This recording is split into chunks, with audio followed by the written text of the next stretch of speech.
Good evening and God bless you here on our Women of Obedience. Kind of looking forward to being able to talk today a little bit about Rahab. Today we're going to be discussing this wonderful woman, Rahab, from the Old Testament. But before we get into Rahab, let me remind you that on the 10th, which is not this Saturday, but next Saturday, is our Women of Obedience activity. It's a Saturday. We're going to be doing it at 11 a.m. And our sister Carolina is going to be teaching us how to make ceviche. It's really, really good. So please make plans. Remember to attend our Women of Obedience next Saturday. Not this Saturday that's coming, but the next Saturday. We will having our Women of Obedience, okay? So let's go ahead and get on with Rahab. I have had Rahab on my mind for the past couple of days, and I'm really excited to be able to kind of start talking about her because she is an amazing woman. Rahab is not your typical woman that we're kind of used to learning as we have been learning about different women in the past couple of months. She was not an Israelite. She was actually a woman that was from Jericho, so she was definitely not a born Jew who would be a part of God's chosen people, but we will see how her obedience, and I would have to say actually more is her keeping her word, being a woman of her word and doing what she promised to do and seeing it through no matter what, even if it meant that her life would be in danger, blessed her and blessed the nation. So Rahab, let's first start in the book of Joshua. We're in Joshua chapter 6, verse 25. And it says, "And Joshua spared Rahab the harlot, her father's household, and all that she had. So she dwells in Israel to this day, because she hid the messengers whom Joshua sent to spy out Jericho." So notice that the Bible describes Rahab as a scarlet. A scarlet is basically a prostitute. It is a woman that would perform sexual pleasures for men for money. And so she was in fact a prostitute. Some scholars have tried to say that that was another word for an innkeeper, that she was a merchant and she was an innkeeper and she opened her home to travelers and foreigners. But the Bible is pretty clear about the words that it uses, and both in the Greek and Hebrew language, when you translate the word scarlet, it means exactly that, which is one that sells her body for sex. So therefore, there's really no other way. And I think sadly, the reality is that scholars in the past, Christian scholars in the past, would never want to have this woman, Rahab, become as respected, well known, and we will see position that she received, being that she was, in fact, a prostitute. And you know what? That's really sad, because as Christians, we need to look beyond that, because that's the beauty about Christianity, is that it doesn't matter to what social class you're born to. It doesn't matter to what sin of your past might have a hold on you.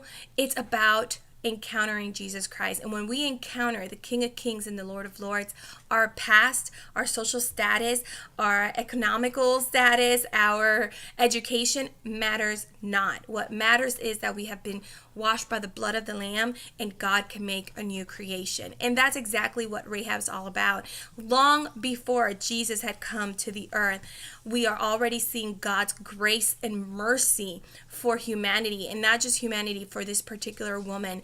And we're going to learn about that. And that's what I love about Rahab. Okay, so Rahab, as the Bible said, as I read, she was a prostitute. Now, let me give you a little bit of a backstory what was going on at this time in Israel. So at this time, Joshua is leading Israel, and Joshua is leading Israel into the promised land. Remember, Moses started the trajectory, and then Joshua took over. And so they are right now in the outs of Jericho. They're trying to take over Jericho. Jericho was an amazing city. It was very rich, very, very wealthy. It had a lot of crop, a lot of land. It was very well fortified. It had a very large wall that protected it. And so Joshua was trying to find a way to go into Jericho. God had already promised Jericho to Joshua. And so Joshua sends out spies to go and check out the land and see how they could possibly break through these massive walls so they could take over Jericho. And so when these spies go in, they were easily identified as foreigners. They were easily identified not only as foreigners but as Jews because they looked completely different. And that's one of the things I always tell the teenagers is like, can people identify me as a Christian without me even speaking? Can they easily see the presence of God in me without me speaking? Because that's what happened to these guys. I mean, they were spies. They were trying to hide in the walls and they were trying to sneak around, and the people were able to identify them as Israelites because they could not hide it. It was within the way they were. And so they were easily spotted. And then they come across Rahab, this woman, and they ask for help. They asked for her to help them to escape, to hide, because they were going to be found. And if they were found, they were going to be killed. And so Rahab opens her house to them and hides them, and I imagine that this was something different for her. She probably was used to seeing foreigners come in and out of her home for other purposes that we have spoken about before. But this time, these men were not asking for anything from her that meant that she had to give, herself or food or anything. They were simply asking for help to hide them. And so she did. And the interesting thing about Rahab is that maybe within all her dealings with different men throughout time, foreign men that would come, because her house was in the gates. Her house was literally in the wall. The wall was that big that there was houses built within the wall. So her house was right there. So she was able to kind of meet and greet everyone that came through the city, and therefore her profession. And so the interesting thing about it is that she knew who the Israelites were. She knew who their God was. So, and it says in Joshua 2, verse 9 through 11, it says, "And said to the men, I know that the Lord has given you the land, that the terror of you has fallen on us, and that all the inhabitants of the land are faint-hearted because of you. For we have heard how the Lord dried up the water of the Red Sea for you when you came out of Egypt, and what you did to the two kings of the Amorites, who were on the other side of the Jordan, Sihon and Og, whom you utterly destroyed. And as soon as we heard these things, our hearts melted, neither did there remain any more courage in any one because of you. For the Lord your God, he is God in heaven above and on earth beneath." I mean, this woman, who is not an Israelite, not God's chosen people, she was able to tell them, look, I know who you are, and I know who your God is, and he is the true God. Right there, this woman, this harlot, this prostitute, has recognized the King of Kings and the Lord of Lords. Simple as that. And she comes and she tells them, I'm on your side, because I know that this city is going to come tumbling down. And not only do I know this, I already know, you've already defeated them. You've already defeated them in heart, because they've already faint-hearted. They already know that you're coming, and if you're able to penetrate these walls, you're going to get through. You're going to be able to take over, because their courage has already been taken from them. And so here is this woman who has this divine revelation in which she not only hears rumors, because she had never walked with the Israelites. She didn't know what they really did by sight. She had heard these rumors, and in hearing these rumors, she had believed them because she had divine revelation. There was a divine revelation in her life in which she identified that he is the God, Jehovah, the one true God, and his people, the Israelites. And so she hides them. And when she hides them, she actually allows them to leave the city through the back of the wall, and she tells them which way to go so that the guards would not come and get her. Now, mind you, that the king of Jericho had already sent guards to her house saying, you better tell us where these men are, because someone had seen that she had helped them. And she simply said, look, they had been here, but they already went. I mean, she could easily have said, hey, they were just another customer of mine. I don't know. But she was being watched. So therefore, she is risking her life to help the Israelites. She probably could have gotten a lot of money, and had she been able to say, look, I sent them that way, so go get them, and their army's right out there. But she didn't. She was faithful, because she knew, she had divine revelation that these men were with the true God. So she knew that whether she helped them or someone else helped them, this city was doomed. So she was not going to cross the true God. She was obedient to that revelation. And in so doing, when the Israelites came and took over the city, that's where we go back to that verse in which Joshua said, once again, I have it here for you, in Joshua 6, and said, "And Joshua spared Rahab the harlot, her father's household, and all that she had. So she dwells in Israel to this day, because she hid the messengers whom Joshua sent to spy out." Joshua could have told the messengers, I'm not sparing no prostitute. I'm not sparing anyone from Jericho. We're taking over everything. But Joshua honored the fact that this woman kept her word. And so he made sure that she was protected. Not only was she protected, her whole household was protected.